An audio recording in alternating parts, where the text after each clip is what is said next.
오늘 우리에게 주신 하나님 말씀은 레위기 20장 1절에서 8절의 말씀을 함께 받들으겠습니다.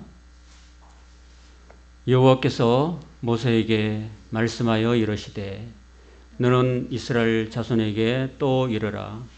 그가 이스라엘 자손이든지 이스라엘에 거류하는 자이든지 그의 자식을 몰렉에게 주면 반드시 죽이되 그 지방 사람이 돌로 칠 것이요 나도 그 사람에게 진노하여 그를 그의 백성 중에서 끊으리니 이는 그가 그의 자식을 몰렉에게 주어서 내 성소를 더럽히고 내 성호를 욕되게 하였음이라. 그가 그의 자식을 몰렉에게 주는 것을 그 지방 사람이 못 본 채 하고 그를 죽이지 아니하면 내가 그 사람과 그의 권속에게 진노하여 그와 그를 본받아 몰렉을 음란하게 섬기는 모든 사람을 그들의 백성 중에서 끊으리라. 접신한 자와 박수 무당을 음란하게 따르는 자에게는 내가 진노하여 그를 그의 백성 중에서 끊으리니 너희는 스스로 깨끗게 하여 거룩할지어다. 나는 너희의 하나님 여호와이니라. 너희는 내 규례를 지켜 행하라. 나는 너희를 거룩하게 하는 여호와이니라. 아멘. 레위기 오늘 20장에 있는 말씀은 1장부터 19장까지 하나님이 주신 말씀들, 특별히 18장, 19장에 있는 그런 말씀들을 지키지 않았을 때는 반드시 죽이라고 하나님께서 명령하십니다.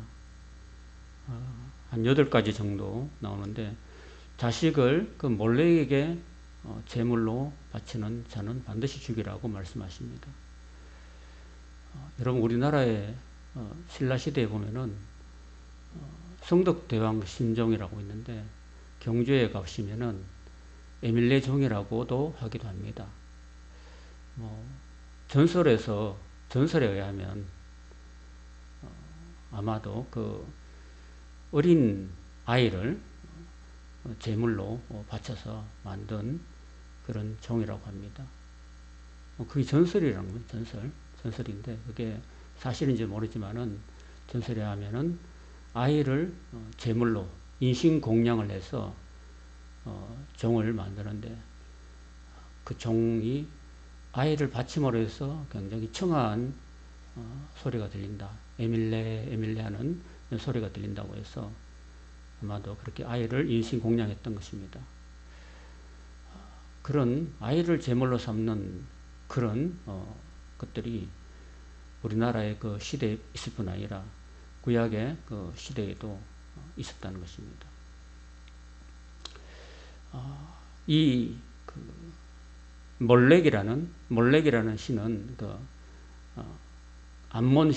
암몬신인데 머리는 소 모양을 하고 몸체는 사람 모양을 한 그런 신인데 이 신에게 이방 사람들이나 이스라엘 백성들이 그 부모의 그 소원 성취를 위해서 그 어린 자식을 특별히 남아들을 제물로 바치는 겁니다.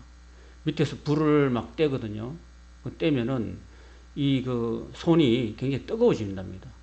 그 뜨거워진 두 손 사이로 이 아이를 제물로 바치면은 이 아이가 어린 것이 얼마나 뜨겁겠습니까?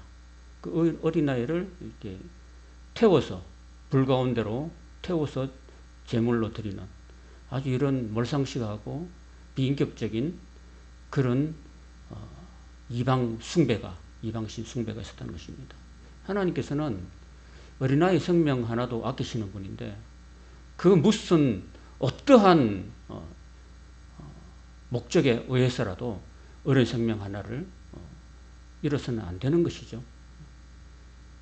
예수님께서도 어린아이의 그 생명 하나를 잃어버리면은 어린아이 생명 하나를 상의한다면은 어린아이 하나를 실족하게 한다면은 그 연자 맷돌을 목에 메고 바다에 던져지는 게 낫다고 하셨는데 어떻게 부모의 욕심을 이루기 위해서 아이를 제물로 바칠 수 있겠습니까? 그런 그런 것들은 하나님께서 철저히 금하셨다 하는 것입니다. 어린아이 생명도 귀중하고 소중하다는 것입니다. 하나님께서 이스라엘뿐 아니라 유대 나라를 BC 주전 586년에 1차, 2차, 3차에 걸쳐서 나라를 멸망시키는데 이 므낫세라는 사람이 태어났었습니다. 히스기야가 말년에 하나님께서 주신 그 아들인데 독자였습니다. 말년에 얻은 독자를 너무 애지중지 키워서 이방 여인이 어머니였는데 그 어머니가 하나님의 말씀을 제대로 그 아이에게 가르치지 않고 이방 여인의 그 신제도를 가르쳤다는 것입니다. 엄마가 자녀에게 여호와를 경외하는 신앙을 가르칠 건 아니라 그걸 내버려 둔 거죠. 내버려 두는 바람에 이 느지막하게 태어났던 너다들이었던 히스기야의 아들, 유일한 아들 므낫세가 아주 악행을 했습니다. 그래서 흰놈의 아들 골짜기에서 그 아들들을 불 가운데로 지나가겠다. 이 말은 곧 몰렉신에게 그 아들을 바쳤다는 거예요. 여러분. 그리고 점치며 사술과 요술을 행하며 신접한 자와 박수를 신음해서 여호와 보시기에 악을 많이 행하여서 하나님의 진노를 격발케 했다라는 것입니다. 그 요시아라는 그 임금이 아무리 마지막에 등장해서 종교개혁을 단행하고 철저하게 하나님을 섬겼지만은 이 므낫세가 55년 동안 이렇게 하나님을 마음을 아프게 하고 하나님의 진노를 격발케 하는 바람에 하나님께서 이스라엘을, 유다를 멸망시킬 수밖에 없었던 것이 바로 유대 나라의 역사라고 할 수 있습니다. 그리고 그 뒤에 이어지는 사건들 보면요, 여호수아 이후에 이어지는 사건들 보면은 아간이라는 사람이 아이성을 정복할 때, 그 아이성을 정복할 때 그 뭔가 탈취물을 훔쳤습니다. 그래서 결국은 이 사람이 제비 뽑아서 잡혔는데 이 한 사람 때문에 그 이스라엘 군대가 다 이렇게 자꾸 전쟁에서 지는 거예요. 지니까 하나님께서는 이 아간을 아골 골짜기에서 돌로 쳐서 죽입니다. 그래서 돌무덤을 만들어 버린 거죠. 그래서 한 사람의 그 죄를 일벌백계 함으로써 많은 사람들이 죄를 짓지 않도록 그렇게 하신 거예요. 하나님의 뜻이 무엇일까요? 하나님은 우리 공동체 가운데서, 교회 공동체 가운데서, 또 하나님의 백성 가운데서 죄를 짓지 않도록 하나님께서 일벌백계를 하시기 위해서 오늘 레위기 20장에서 반드시 죄를 지은 사람은 죽이라고 명령하고 계십니다. 제가 한 가지 한번 여쭤볼까요? 여러분, 오늘 우리나라가 사형제도가 있습니까? 사형제도는 있죠. 있는데 실시는 잘 안 하죠. 말씀을 하시면 고개만 끄덕하지 말고 입 놔두고 마시고 지금 최근에 사형당하신 그 사형수가 있습니까? 거의 없죠. 예. 아무리 분야자를 폭행하고 살인죄를 지어도 사형이 집행되지 않아요. 사형수는 있지만 사형이 잘 집행되지 않는다고 합니다. 그러니까 사람들이 죄를 범하기에 담대해질 수 있는 거죠. 사람을 죽이고 분여자를 폭행하고 가정을 무너뜨리고 이렇게 해도 여러분 그 교도소에 들어가면요, 교도소가 굉장히 환경이 좋을까요, 안 좋을까요? 현대는 안 가봐서 모르겠어요. 저는 옛날에 청송교도소에 한번 안양했을 때 청송교도소를 이렇게 한번 교정 방문을 해가지고 예배도 드리고 했는데 사실 굉장히 좀 무섭긴 하더라고요. 그 다 사형수, 무기징역수 이런 사람들인데 그래도 아무리 그 흉악한 그런 죄를 지었다 할지라도 사형을 잘 집행을 안 해요. 그리고 교도소의 환경이 너무 좋아요. 들어가면은요, 삼시세끼가 딱딱 주어진 시간에 나오고, 일간지가 들어오고, TV가 딱 설치되어 있고, 그 뭐 영양사가 있어가지고 철저하게 영양 관리를 해주고, 그래서 거기서 한 3년만 있다 나오면요, 몸이 부실한 사람도 건강하게 돼서 나옵니다. 이러니 죄를 짓는 것이 참 담대할 수밖에 없겠죠. 사형을 잘 집행을 안 하죠. 근데 만일에 오늘 이 레위기 10장에 있는 말씀대로 이러한 자들은 반드시 죽이라, 이렇게 하나님 말씀하셨잖아요. 그래서 이어지는 이야기들 보면은 무릇 그 아비나 어미를 저주하는 자는 반드시 죽일지니 했습니다. 그 다음에 10절부터 나오는 16절까지, 그리고 17절부터 이어지는 모든 간음죄들, 건친상간자들은 다 죽이라고 하나님 말씀하신 겁니다. 여러분, 여호수아가 모세의 뒤를 이어서 가나안 땅을 정복하죠. 그죠? 그런 역사가 이제 여호수아에 나옵니다. 하나님은 왜 그 가나안 주민들을 그렇게 멸하셨는지 아십니까? 그 가나안 땅에서 이런 엄란한 행위들이 많았기 때문에 하나님께서 그 가나안 족속들의 그 엄란한 죄악상을 보시고 그들을 쫓아내신 거예요, 여러분. 여호수아가 뭐 위대해서가 아니라, 이스라엘 백성들이 위대해서가 아니라 그 땅 백성들이 너무나 토할 많지 악한 행동과 문란한 그런 삶을 살았기 때문에 하나님께서는 여호수아를 통해서 쫓아내신 거예요, 여러분. 다 죽이고 쫓아냈습니다. 그래서 멸망당한 가나안 왕들이 31명이나 되는 거죠. 그런 걸 보면 하나님께서 그런 백성들이 그런 죄를 지었기 때문에 그들을 죽이고 멸하시고 쫓아내신 겁니다. 그럼 뭐 하나님께서 얼마나 우리에게 요구하시는 삶이 뭔가요? 우리에게 원하시는 삶이 거룩한 삶, 죄를 버리는 삶을 하나님이 원하시고 계신다는 그런 말씀이거든요. 그 원리는 고대나 중세나 현대나 똑같다고 볼 수 있습니다. 저와 여러분은 하나님의 성령께서 거하시는 성전이잖아요. 그걸 인정하십니까? 그렇다면 우리는 가나안 백성들이 저질렀던 이런 죄악들, 부모를 저주하고 그리고 자식을 몰렉에게 바치고 비인격적인 그런 행동을 하거나 또 엄란한 행동을 하거나 이런 하면은 하나님이 우리 안에 거할 수가 없는 거예요. 우리가 거룩하지 못하면은 하나님 결코 우리 가운데 거할 수가 없는 거죠. 우리를 떠날 수밖에 없는 거죠. 그래서 오늘 이 시대가 정말 이 교회가 거룩해지면은 또 우리 성도들이 거룩한 삶을 살게 되면은 하나님의 능력과 권능이 함께 하실 줄 믿습니다. 그래서 중요한 것은 거룩의 회복, 거룩의 회복이 교회의 회복이라고 말씀드릴 수가 있습니다. 내 삶 자신이, 내 자신이 바로 예수 그리스도를 모신 삶, 성령의 전이라는 생각을 한 것이고 항상 우리의 영과 혼과 육체 가운데서 모든 더러운 것에서 우리 자신을 깨끗게 할 때 하나님은 우리 가운데 권능으로 능력으로 함께 하실 줄 믿습니다. 그러면은 우리 속에 있는 모든 죄악들이 떠나가고 하나님의 성령이 임하시면은 우리 속에 있는 모든 더러운 것들도 함께 나가게 되는 거예요. 그냥 초대교회 사도들이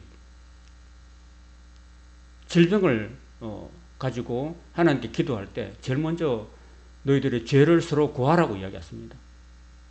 죄를 서로 고하고 병 낫기를 기도하라고 그랬거든요.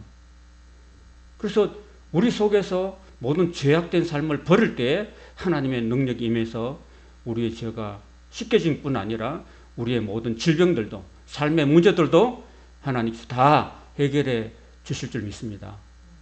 오늘 저와 여러분이 이런 레위기를 통해서 하나님이 우리에게 내가 거룩하니 너희도 거룩하라는 이 말씀을 항상 기억할 수 있기를 바랍니다. 자, 그러면 21장에 넘어가면은 21장에는 제사를 집전하는 제사장.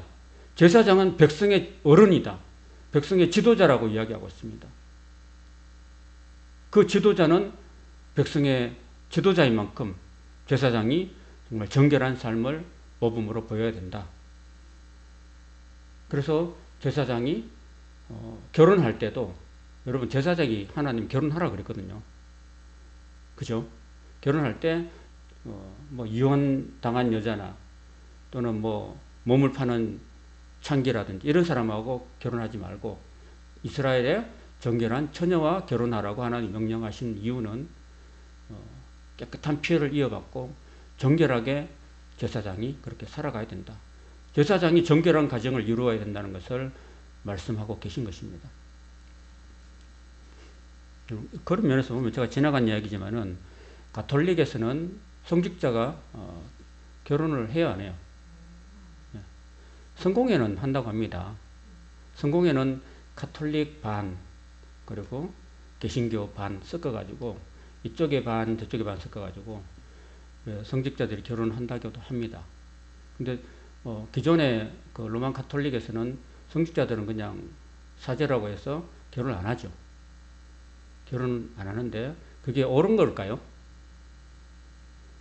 여러분 사도 바울은 결혼했을까요? 안 했을까요? 결혼했다는 설도 있고 안 했다는 설도 있는데 그 부인 이야기가 전혀 안 나오죠. 그죠? 사도 바울은 복음을 전하기 위해서 자신을 온전히 하나님께 헌신했기 때문에 안 했다고 봅니다. 전 이야기 안 나오고.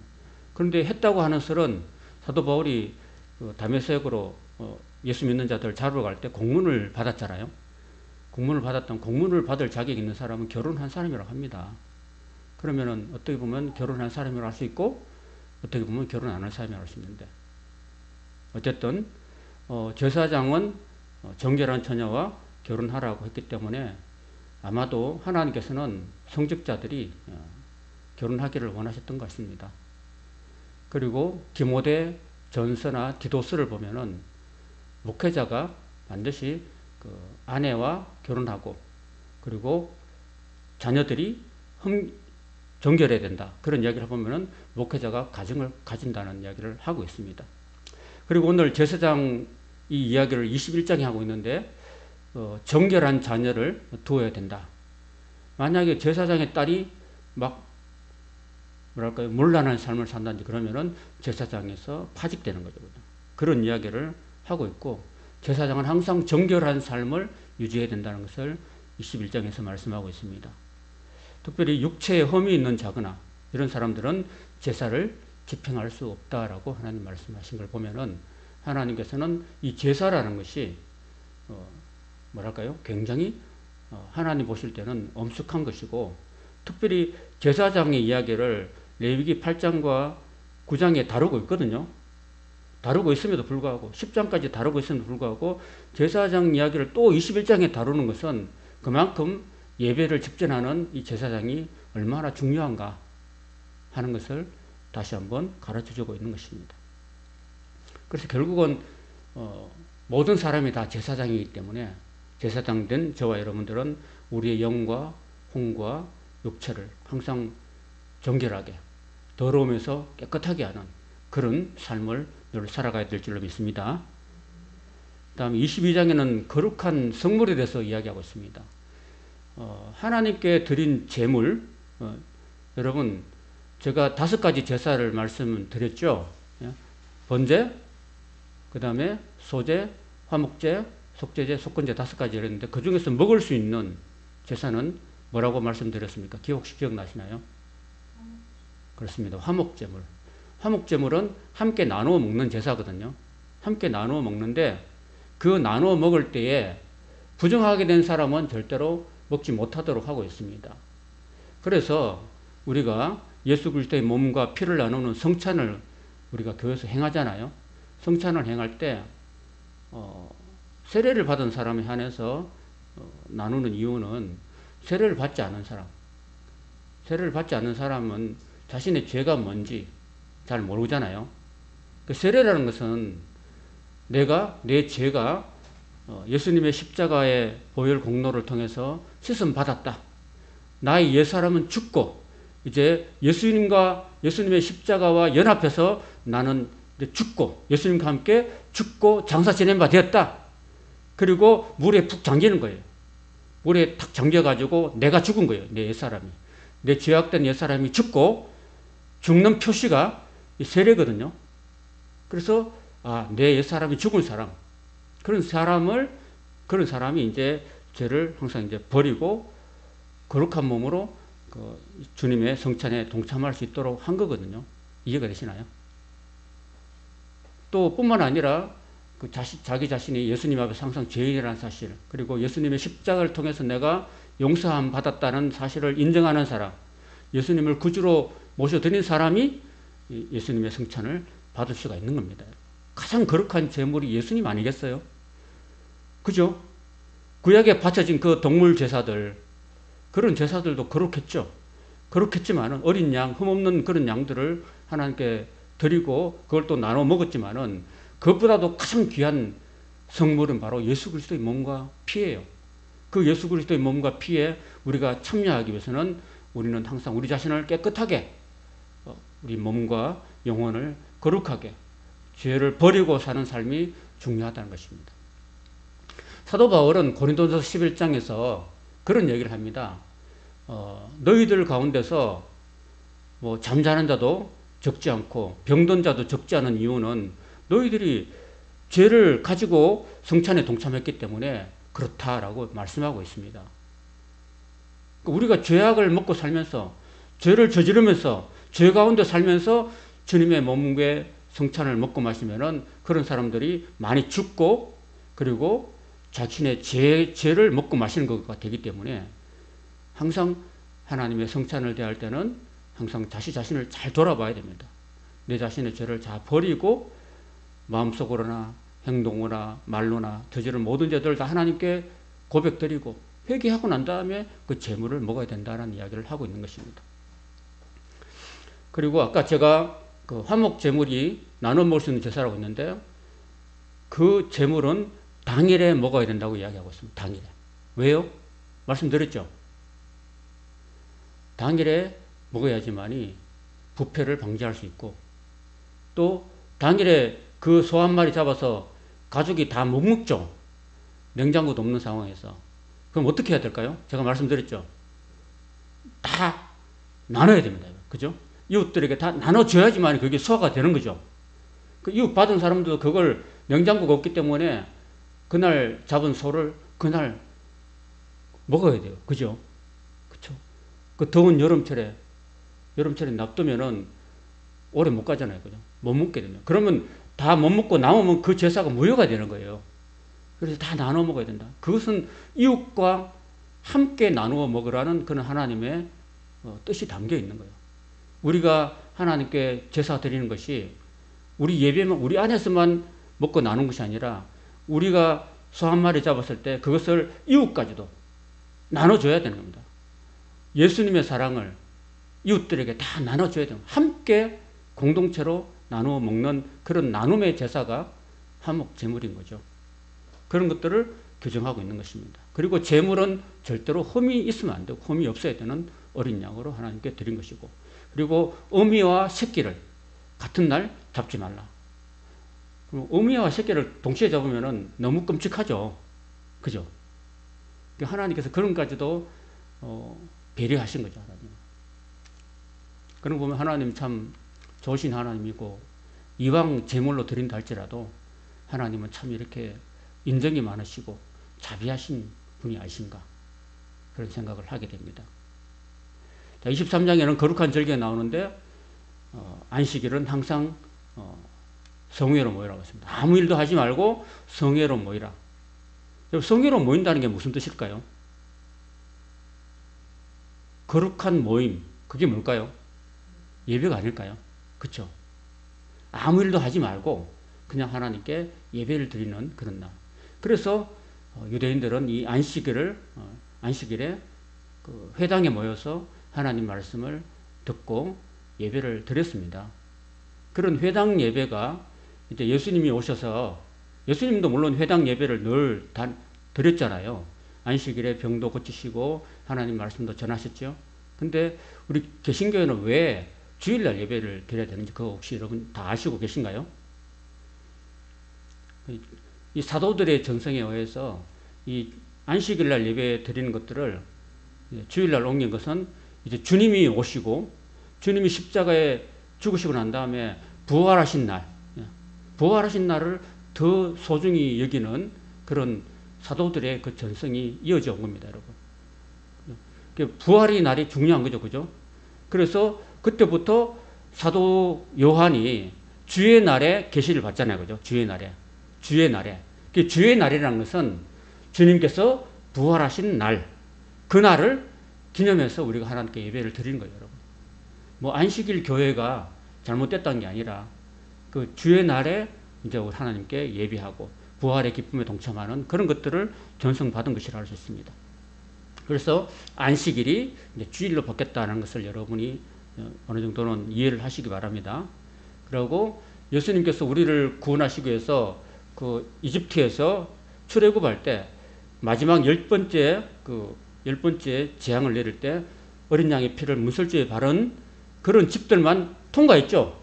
패스했죠. 패스 오버 6월절. 그 6월절을 항상 기억해라. 그 6월절이 뭘까요, 여러분? 6월절 어린 양이 도대체 그 피가 뭘까요? 바로 예수 그리스도의 십자가에 흘리신 그 보혈을 말씀하고 있는 것입니다. 그래서 지금 우리가 사순절을 지나고 있고 돌아오는 주일은 이제 예수님께서 예루살렘에 입성하는 종려주일이라고 하는데 종려주일이 지나고 월요일부터 이제 금요일까지 이제 고난 주간이 되는 거예요. 예수님께서 고난 당하신 그 주간이에요. 그래서 여기 지금 현재 강단보가 지금 보라색이죠. 그래서 다음 주부터는 한 주간 동안은 무슨 색이 될까요? 빨간색이 되는 거예요. 빨간색이 되는 이유는 예수님의 피를 상징하는 거죠. 그래서 다음 주부터 금요일까지 예수님께서 그 다음 주는 4월 9일 날은 부활절이 되는데 그때까지 우리가 예수님의 그 피에 예수님의 그 보혈의 의미를 깊이 새겨보고 그리고 그 보혈이 나를 살리고 나를 새롭게 하고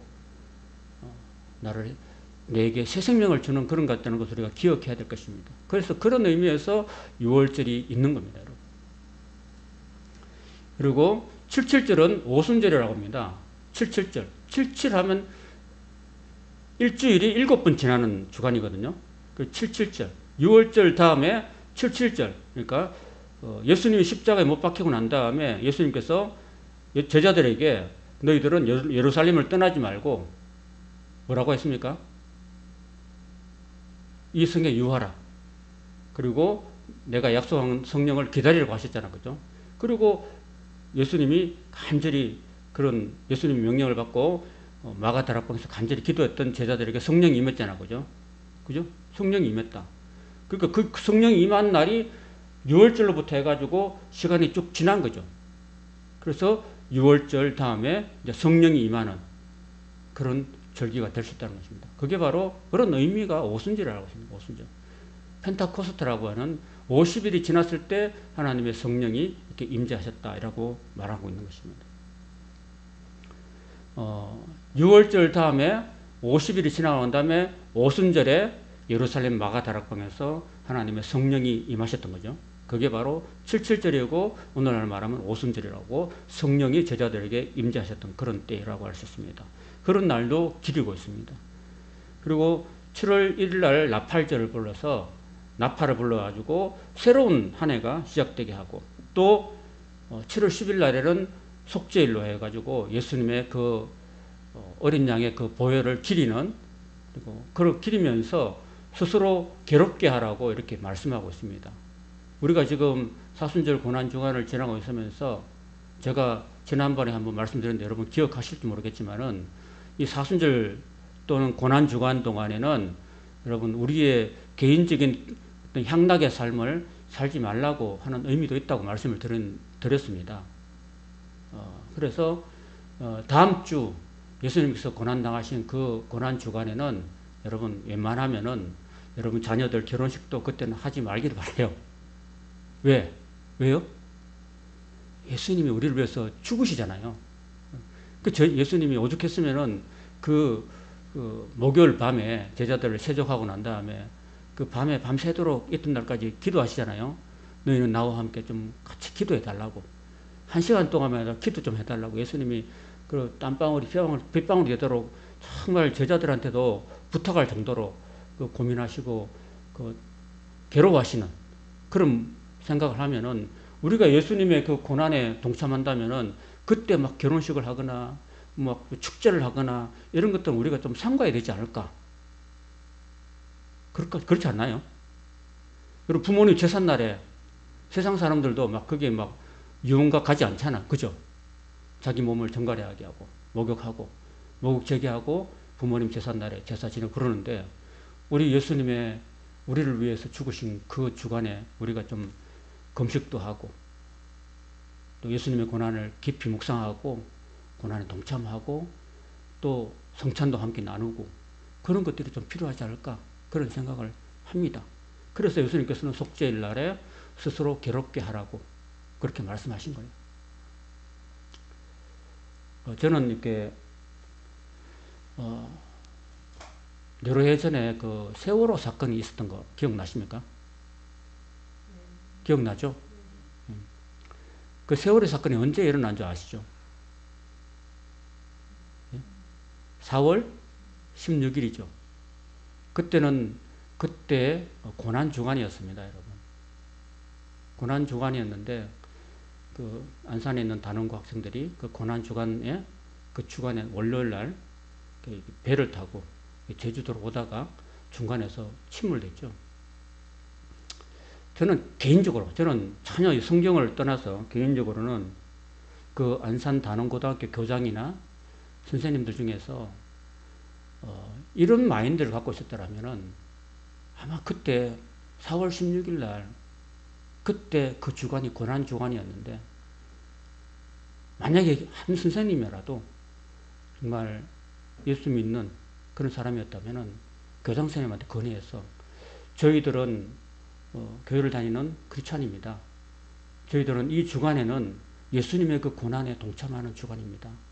그래서 아무리 일정이 있어도 이 주간에는 우리가 수학여행을 한 주간 미뤘으면 좋겠습니다. 라고 한번 건의를 했더라면 어땠을까?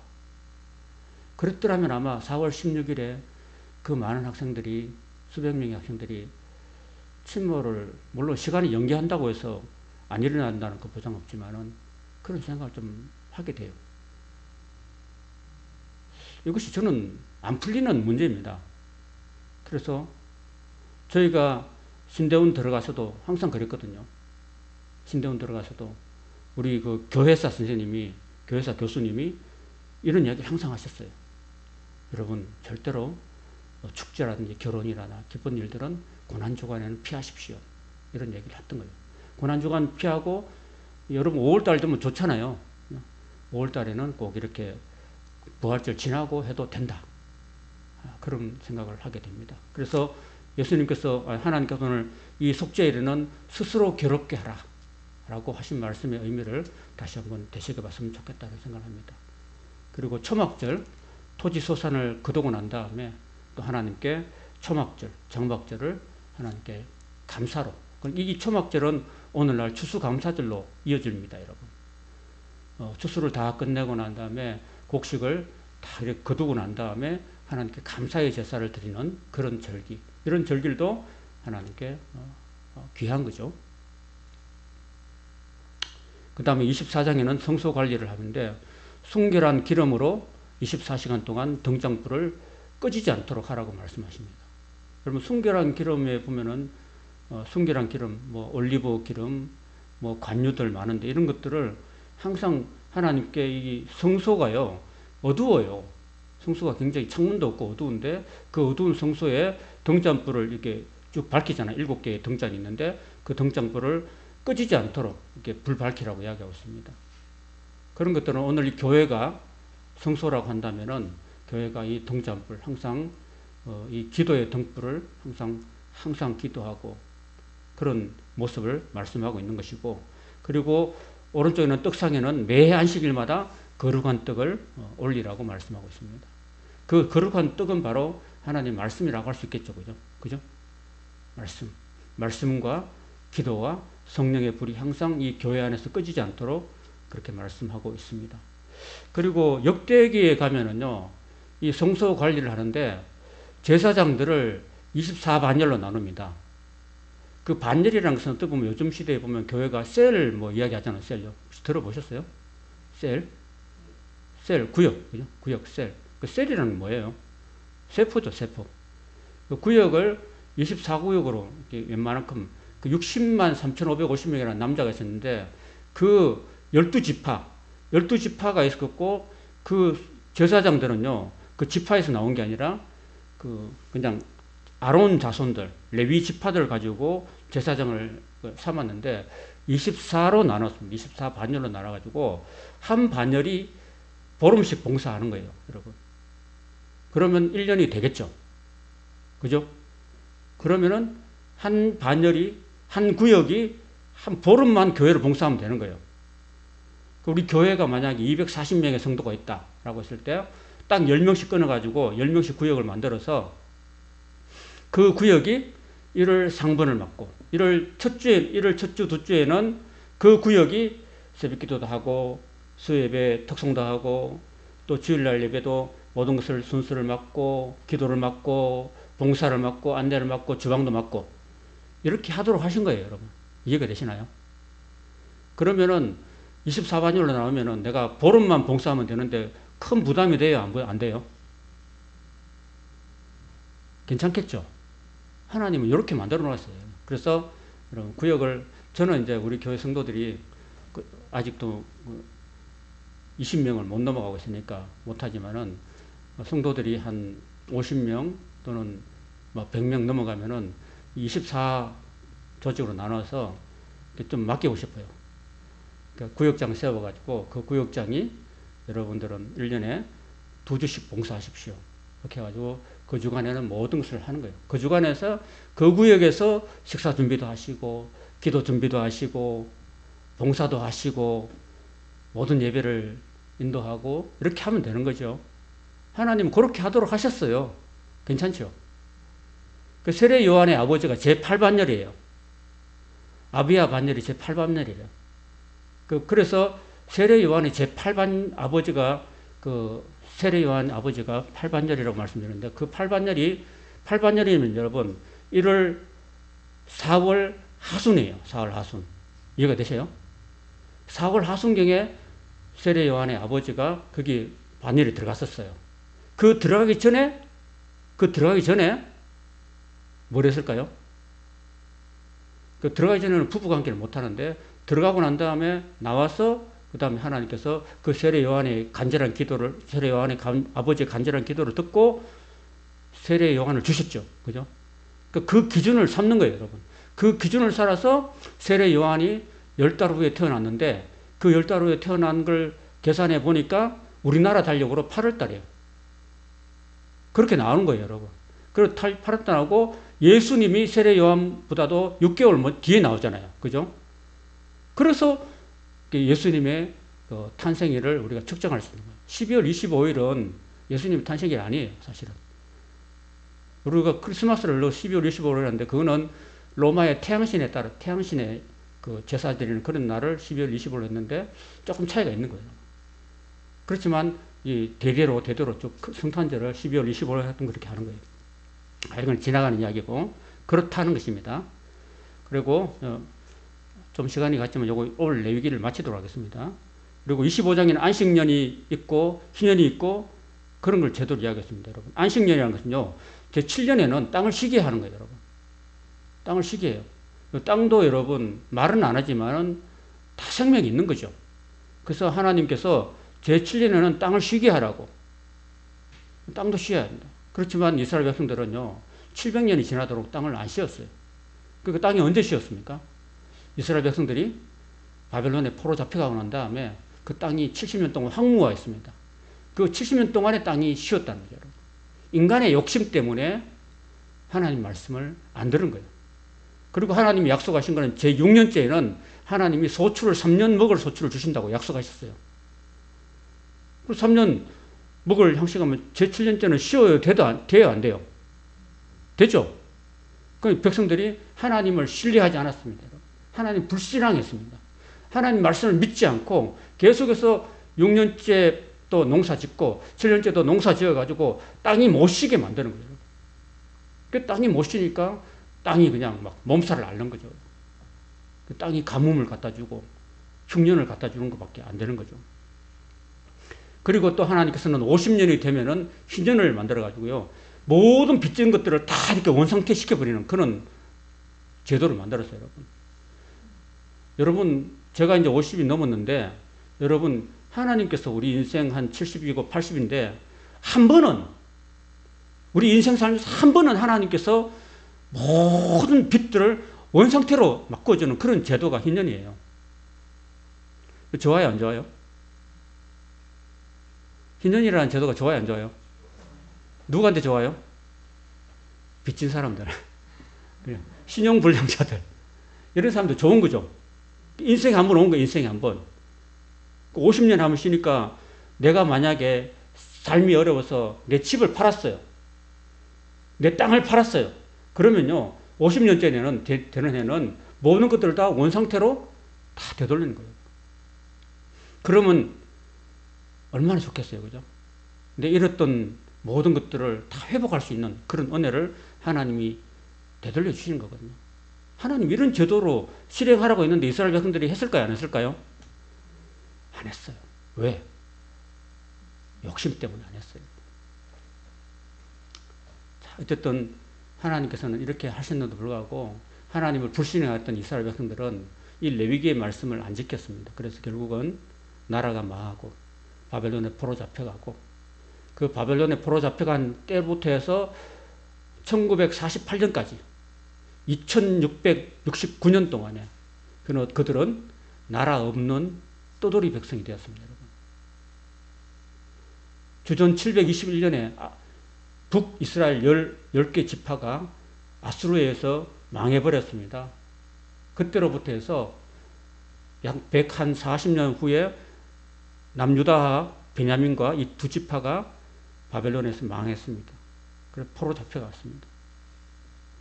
그 이후로 이제 예수님 지날 때까지도 계속 남의 나라 식민지에 살았고, 그 후에도 땅이 회복되지 않았고, 그래서 결국은 1948년도 우리나라가 1948년도 뭘 했습니까? 1945년에는 뭘 했어요? 해방됐죠. 해방되고 나는데 1948년대로는 우리나라도 대한민국 임시정부가 생겨났습니다. 그와 마찬가지로 이스라엘도 이스라엘을 건국한 해가 1948년입니다. 그렇게 따지면은 제가 아까 말씀드린 대로 2669년 동안에 나라 없이 살았습니다. 유대인들이. 그 신념대로 안 살았기 때문에, 인간의 욕심대로 살았기 때문에 그렇게 된 거죠. 그리고 이제 26장에는 1장부터 25장까지 쭉 말씀을 제대로 순종하면은 넘치는 복과 은혜가 있을 것이라고 하나님 약속하셨고, 들어가도 복을 받고 나가도 복을 받고 네 떡반죽 그릇이 복을 받고 네 우양이 복을 받고 모든 복을 하나님이 다 약속해 주셨어요. 불순종하면은 저주가 임할 것이라고 하셨습니다. 그리고 결국은 이스라엘 백성들이 순종을 했을까요? 안 했을까요? 순종 안 했죠. 그죠? 순종 안 했어요. 우리 순종 안 한 역사를 우리가 보는 거죠, 현재. 그래서 만약에 불순종하면은 7배를 더 재앙을 칠지라. 또 순종하지 않으면 또 7배를 칠 것이다.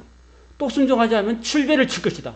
또 순종하면 그 7배를 증치할지다. 이렇게 하나님 4분이라고 했어요. 7 곱하기 7 곱하기 7 곱하기 7. 그러면 총 2401배의 저주가 이스라엘 백성들에게 임한다는 거예요. 그대로 임했습니다. 그래서 하나님께서는 그 백성들, 불순종하는 백성들이 아들의 고기를 먹게 될 것이고 딸의 고기를 먹게 될 것이다. 이렇게 얘기했거든요. 그게 성경 안에도 나타나고 실제 역사 속에도 나타난 거죠.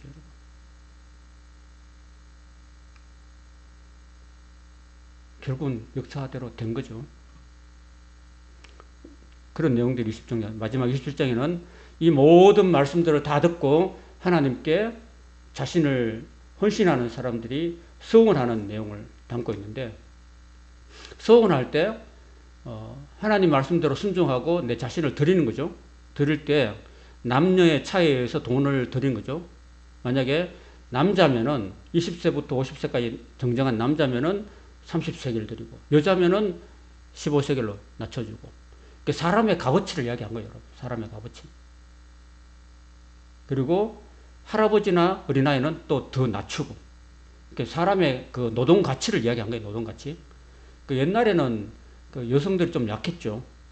오늘날에는 여성들이 막 온 사회에 진출해가지고 우먼 파워를 막 발휘하고 있지만, 옛날에는 여성들은 뭐 족보에도 안 들어갔습니다. 그리고 노동력도 약했습니다. 옛날에는 짐승을 잡고 사냥을 하고 이렇기 때문에 굉장히 힘을 많이 요구하는 시대였기 때문에 남성이 여성보다 한 2배 정도 노동 가치가 있었던 거죠.